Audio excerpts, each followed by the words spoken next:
This is insane. Marvel Rivals keeps proving everyone who doubt them wrong by setting, according to Steam charts, a new player record a month after release at the end of Season 0 before we even get into Season 1. And we'll take a look at this chart. I did see, just for context, another one on Twitter basically saying, hey, there was another one that was a little bit more accurate. But according to SteamCharts.com, their 24-hour peak is 445,159 players, and the peak of the previous month, according to this site, was 418,000. Now, there might have been one that showed it was 480K. I'm not sure. The point being, this game is not slowing down, and it's going very, very strong into Season 1. The success of Marvel Rivals has silenced so many critics, a couple journalists hating on the game, saying things, I know you guys have probably seen these articles circling around where people say that compared to other games in genre, it has too much content in a live service market in a game about characters, which ironically, the reason why people come into the hero shooter genre is to play heroes. So how would having less content be better for that? No, it's these guys have revolutionized what the modern hero shooter space looks like. And, you know, it faced so much criticism internally in the genre, namely from there was a lot of Overwatch players who doubted it, and including myself at first until I played it. And, you know, you saw tweets like, oh, it'll have 10,000 players in December. Oh, it's a honeymoon phase. See where it is after a couple weeks. Now that goalpost has been moved yet again to say, oh, let's see where the game is in 6 months. The Marvel Rivals haters continuously get proven wrong over and over and over again with every big criticism they make. And I can go down the list of criticisms that were made. People said, oh, it was only the Marvel branding. The MCU characters are carrying the game. And yet the most picked game, according to the new pick rates, where we can put on screen, that they release to the public every half season, accurate pick rates and win rates based on any rank or platform that you're on. You can specify and identify what you want to see. And yet the most picked character in casual play is Jeff the Shark, who was not a popular Marvel character before this game, in my opinion. So not only have they shown that they can adapt some of the most brand, at-home family heroes into a video game format and have them be perceived very, very well, but they've also shown the ability to take characters that not many people knew about and make them viral, like Jeff the Shark and Squirrel Girl. There is nothing that these guys can't do. And, when asking Danny Koo, who is the executive producer, about a couple of these things, this is kind of their philosophy, where they say, listen, we want everybody to feel like a superhero when they're playing. We want abilities to feel crazy and broken. We want this kind of stuff to be what the game is, because we want people to feel like superheroes when they're playing the game. And man, have they nailed character identity in the game. Every respective character really feels like they are a superhero from Marvel, and they're so unique at what they do, and they do it really well. I mean, again, I've played so much Iron Fist, and I think it's incredible how they were able to capture melee character identities in this game as well. But they've also proved something else wrong in this space. The preconceived notion that in hero shooters, everybody will only want to play the DPS role, and strategists, supports, and tanks, vanguards will never get people to queue them. But their pick rates have shown that, whether it be through the Marvel branding, or I think the Marvel branding plays a big part, because you look at Quick Play, Venom is the second most picked character at around like an 18% pick rate.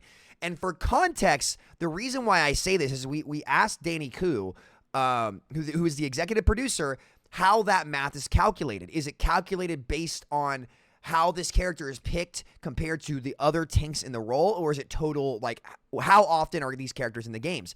And the number is based on how the percentage of matches that the heroes are picked in. So if you go to the website, which I think we can probably put it on screen right now, just a quick scroll through of the highest pick rates, and whether it be in quick play or competitive, I think Hela is the most picked DPS at around 8th in the ranking. And you could sit there and say, well, there's more DPS. So when people want to play DPS, those numbers are all going to be lower. But it's an open pick format, and either way, it's performed significantly better than what other games have been able to show they can do in the past. And I think that's because of the character identity and the Marvel branding behind it. Like, people want to play Venom. People want to play Captain America. People want to play Thor, I think, is another high pick rate one, because he's freaking Thor, dude. He's super, super cool. So a game that should be losing steam on paper, according to what people said. A game that shouldn't have any business because it's a cheap Chinese knockoff has destroyed the narratives that the industry had set about whether it be game development coming from China and how China are cheap knockoffs. But, like, you know, just to put it bluntly, they outperformed Overwatch 2. Like, the systems they put in the game and, like, from a design perspective, top-down systems, everything, it is a better, more feature-complete game, and it iterated on Overwatch 1.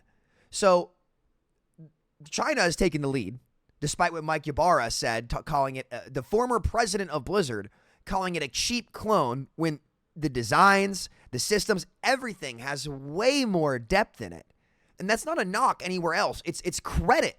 It's credit to NetEase for in their first PC game, their first PC shooter, they absolutely nail it. Not to mention, here's why this won't slow down. I called this game being big when I played it first in May. I said it was big, and I got crucified in the Overwatch community for saying that this game was going to be very successful. How successful, I didn't know, truly. But why would this game slow down? What's to say that it won't keep this rate of growth up? Because there's one thing NetEase does right in their time in mobile games, which accounted for 70% of gaming revenue in 2020, peak COVID. You had Prime Warzone, Prime Fortnite, Overwatch 1 was going strong still, Apex Legends was still fresh. The multiplayer PC gaming and even console space was pretty big, but mobile still trumped it by a massive margin. What mobile games do well is they are very good at keeping player retention, whether it be constantly running events. Like a game that I play is Raid Shadow Legends.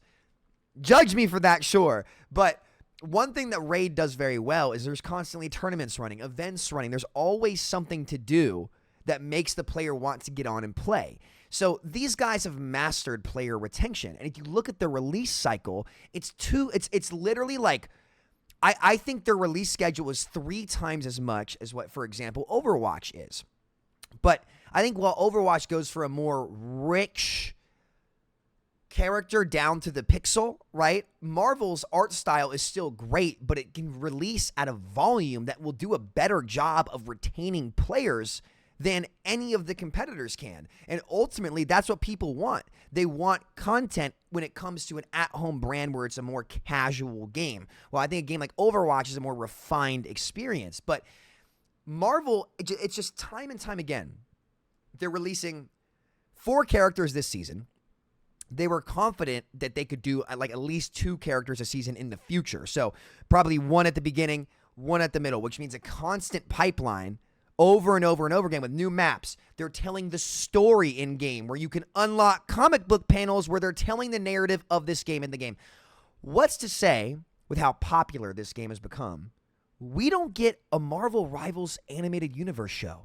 How many of you guys growing up, and I know to a lot of you 90s babies out there, I know, listen, I'm not a part of the Gen Z or whatever is going on here, but how many of you guys remember the DC Justice League Unlimited show?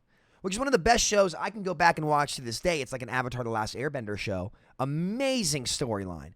What's to say that we can't get that for the Marvel Rivals verse where there's already a cool story? What's to say that any of this stuff can't happen? And what this game has that others in genre don't really have is hope. It has hope. The ceiling for this game is higher than any of its predecessors. It just is. And that's not a knock to the predecessors. This is the first Marvel game that's truly adapted Marvel comics holistically, even more so than Spider-Man PS4, which was amazing because you've got the X-Men in this game. You've got literally the entire Marvel-verse to pull from. And every time they've pulled from it, it's only driven their engagement up higher. Over and over again, time and time again. So who is to say that this game slows down? I think it might slow down a bit, but what if it doesn't? What if it keeps this release schedule? And because the Marvel brand is so big and their adaptations are so crazy, wacky, and fun, that gamers keep hopping on. What if they do the show with the story that they're telling in their Chronoverse saga? Because clearly they've planned all of this out. The recipe is there. We saw what the shows did for Witcher 3. We saw what the shows did for Cyberpunk 2077. We saw what the shows did for Arcane. And you think Marvel and Disney can't pull that off? These guys have laid the foundation to build an absolute titan of a franchise. Will they actually execute on it?